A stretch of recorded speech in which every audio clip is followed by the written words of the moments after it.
Peru में Machu Picchu के प्राचीन इनका नगर के खंडहरों के बीच से मेरी यात्रा अभी जारी है। टोपी और क्रीम कलर की कमीज पहनी ये जो जा रही हैं वो मेरी यहाँ की स्थानीय गाइड हैं। हमारे साथ एक अमेरिकी निवासी भी हैं। कई जगहों पर सेल्फी लेने के लिए खड़ी रहकर उसने मेरे काफ़ी समय को बर्बाद कर दिए हैं, इसलिए गाइड से थोड़ा तेज चलने को कहकर हम लोग आगे चल रहे हैं। हल्की बारिश शुरू हो गई है। माचू पिचू के प्राचीन नगर अवशेषों के पूर्वी भाग से होकर अभी हम लोग चल रहे हैं। बाईं तरफ नीचे की ओर कृषि भूमि है। माचू पिचू के अनेकों प्रमुख भागों की यात्रा पूरी हो चुकी है। अभी हम लोग फैक्ट्री हाउस नामक प्रदेश पहुंचे हैं। इनका लोगों के द्वारा नगर के लिए आवश्यक अनेकों वस्तुओं के निर्माण के लिए उपयोग किए गए कई कारखाने हैं। यहाँ हस्तशिल्प वस्तुओं के निर्माणशालाएं, बुनाई की मिलें आदि यहाँ हुआ करते थे। मिट्टी के बर्तनों के निर्माण केंद्र भी थे। इंडस्ट्रियल सेक्टर नामक इस भाग के बाद प्रभुओं के आवास स्थान की ओर पहुंचे जाते हैं। दो विभिन्न अभिमत शोधकर्ताओं के बीच में स्थित हैं। कुछ शोधकर्ताओं का मानना है कि ये माचू पिचू के प्रभुओं के आवास थे, तो कुछ के अनुसार ये कुस्को के प्रभुओं के संतानों के आवास थे। नीचे यह माचू पिचू का जेल दिख रहा है। यहाँ के जेल में अनेकों छोटी कोठरियां हुआ करती थी। यहाँ खड़े रहने पर नीचे घाटी में इस प्रकार का एक नज़ारा है। पहाड़ के बीच में उरुबांबा नदी के किनारे से होकर जा रही रेल की पटरी। एक अन्य भाग पर तराई में स्थित अगुआस कैलिंडस शहर से पर्वत के ऊपर की ओर आ रहा रास्ता। हम लोग 13 हेयरपिन मोड़ वाले उसी रास्ते से होकर माचू पिचू के ऊपर पहुंचे थे। यह नगर के धनिकों के मकान स्थित रहे भाग हैं। एक बहुत ही सुंदर प्रदेश पर 600 वर्ष पहले इनकाओं ने अपने नगर का निर्माण किया था। उसके आगे कल्टीवेशन टेरेस दिख रहे हैं। इस भाग पर सूर्य मंदिर और उससे अनुबंधित अन्य निर्मितियां हैं। सूर्य मंदिर की बाईं ओर नस्टा पैलेस नामक इमारत। इस दृश्य से व्यक्त है कि सूर्य मंदिर एक चट्टान के ऊपर स्थित है। सूर्य मंदिर की दाईं तरफ राजमहल का भाग है। मंदिर के दोनों ओर महल हुआ करते थे। नीचे वह टेम्पल ऑफ कॉन्डोर स्थित है। उस मंदिर में जानवरों की निरंतर बलि दी जाती थी। उसके नजदीक से होकर इस तरह का एक जल मार्ग दिख रहा है। पर्वत के ऊपर से पानी को छोटी नलिकाओं से माचू पिचू की हर इमारत में इस प्रकार बहा कर ले जाया करते थे। यह इनकाओं के शहरी नियोजन की एक सविशेषता है। माचू पिचू के शहरी क्षेत्र से निकलकर हम लोग अब कृषि क्षेत्र से होकर आगे की ओर चल रहे हैं। ये बहुत ही विशाल कल्टीवेशन टेरेस हैं। कृषि क्षेत्र में उस छोर पर पहरे के कक्ष दिख रहे हैं। शोधकर्ता उन इमारतों को संदरी निवास कहते हैं। शहर और कृषि भूमि की ओर बाहरी लोगों के प्रवेश को रोकने के लिए यहाँ हमेशा पहरे लगे होते थे, लेकिन माचू पिचू के सजीव रहने के एक शताब्दी काल के दौरान यहाँ किसी प्रकार के बाहरी आक्रमण होने से संबंधित कोई भी बात किसी भी ऐतिहासिक दस्तावेज में दर्ज नहीं है। यूनेस्को के मापदंड के अनुसार इस प्रदेश को बहुत ही सावधानी पूर्वक संरक्षित कर रखा है। मैंने संदरी निवास कहलाए जाने वाली इमारत के अंदर प्रवेश किया। अनेकों खिड़कियों वाली एक इमारत। इस भाग पर इस प्रकार की अनेकों इमारतें स्थित हैं। घास के छप्पर वाली एक लंबी इमारत। इस आधुनिक काल में भी इनका शैली में ही छप्पर डाल रखे हैं। संदरी निवास के साथ ही माचू पिचू के प्राचीन इनका शहर के नज़ारे भी समाप्त हो रहे हैं। अब वापस चल रहा हूँ। बारिश से पहले तराई में स्थित शहर पहुँचना है। गाइड और कैलिफोर्निया वाली मेरे सहयात्री पीछे आराम से आ रहे हैं।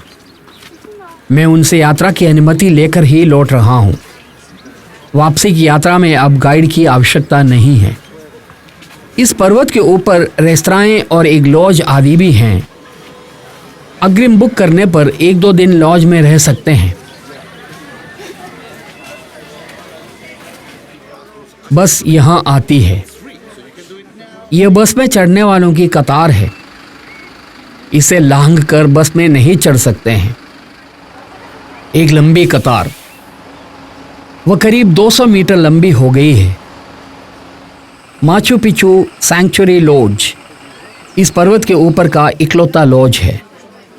वहाँ का किराया बहुत ज़्यादा है। बस में चढ़ने की मेरी बारी आई। टिकट पर के बार कोड को स्कैन करने के बाद ही यात्रियों को अंदर प्रवेश की अनुमति मिलती है। उस प्रकार बस में चढ़कर वापसी की यात्रा आरंभ हुई। इस यात्रा के दौरान मेरे मन में माचू पिचू नामक शहर के पतन की कहानी चित्रित हो रही है।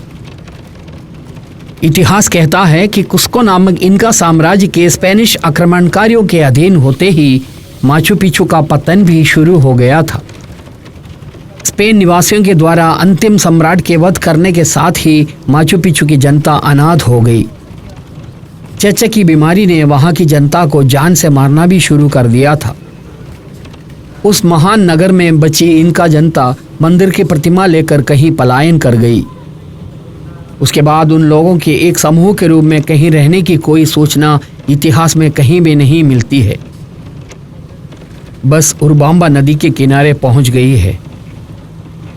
ऊपर एक बांध के होने की वजह से नदी में पानी का बहाव बहुत कम है।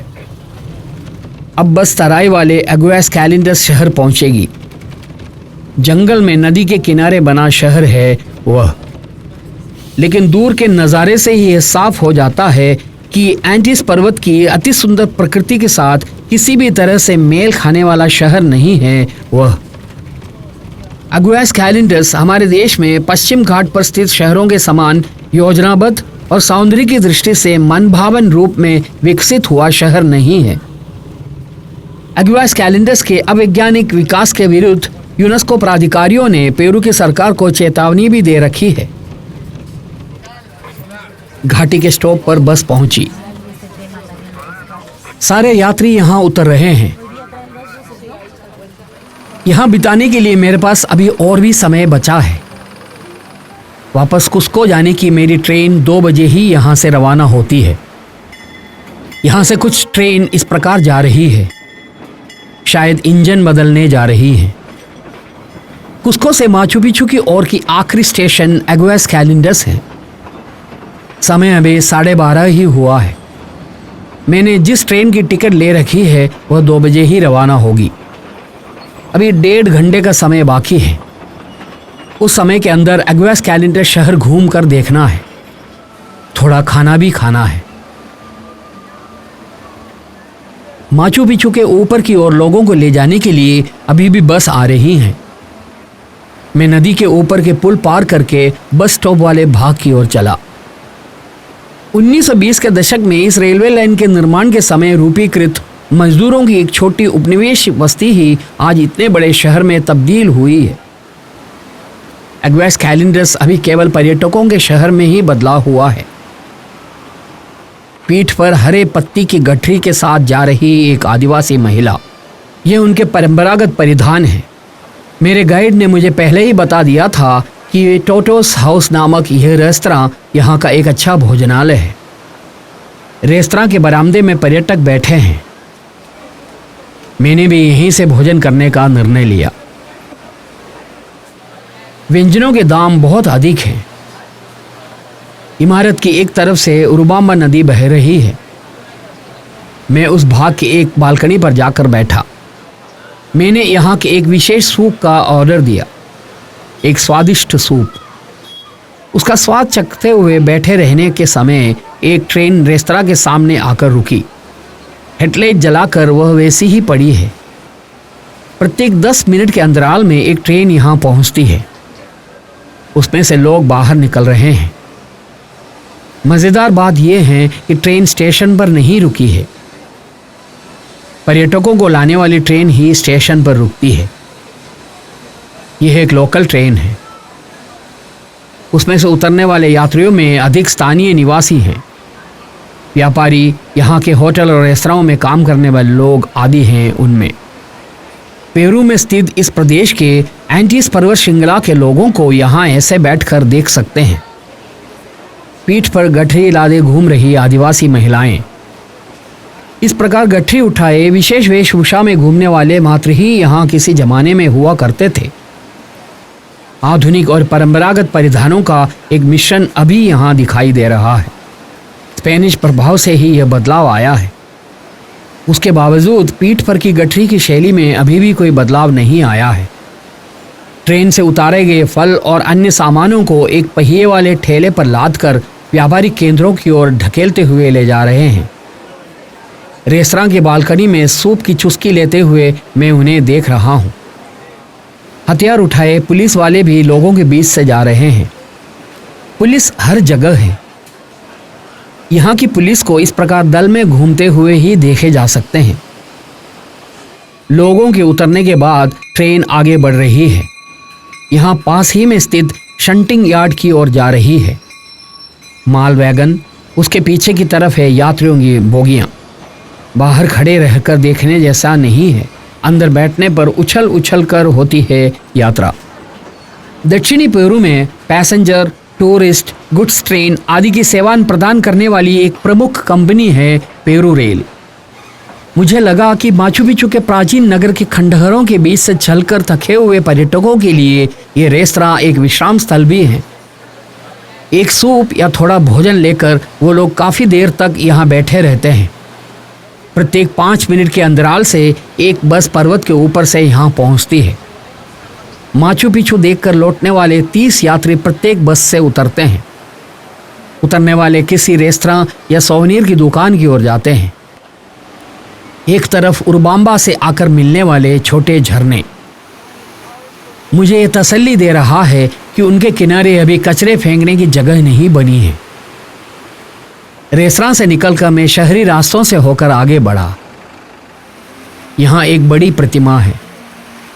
माचू पिचू नामक इनका शहर के संस्थापक पाचाकुटी की प्रतिमा। उसकी स्थापना करने की जगह का चयन सौंदर्य बोध के साथ नहीं किया गया है। मनमाने ढंग से इमारतों के निर्माण कर रखा एक शहर। यहाँ हर तरफ अनेकों रेस्तराएं, व्यंजनों के नाम स्पेनिश में लिख कर रखे हैं। मैं उन्हें पढ़कर समझ नहीं पा रहा हूँ। सारी रेस्तराओं में अंदर बाहर हर तरफ अनेकों लोग बैठे हैं। इन रेस्तराओं में कईयों के ऊपरी मंजिल पर होटल हैं। तराई में स्थित इन होटलों में कई दिन या कई हफ्ते रहने वाले पर्यटक होते हैं। इनका संस्कृति के अवशेष देखना मात्र नहीं है उनका लक्ष्य। यहाँ पहाड़ और घाटी की सुंदरता का आनंद उठाना, पर्वतारोहण, जंगली रास्तों से की जाने वाली ट्रैकिंग आदि उनके यहाँ रहने के पीछे के लक्ष्य हैं। पहाड़ी श्रृंखला, पहाड़ों के बीच से बहने वाले झरने, किसी ज़माने में इनकाओं के द्वारा उपयोग किए गए रास्ते, इस प्रकार अनेकों नज़ारे हैं। ऐसे ग्रामीण मनुष्य और उनकी ज़िंदगी देख समझ सकते हैं। मैंने अब रेलवे स्टेशन की ओर चलने का निर्णय लिया। स्टेशन की तरफ के रास्ते का किनारा एक हस्तशिल्प बाजार भी है।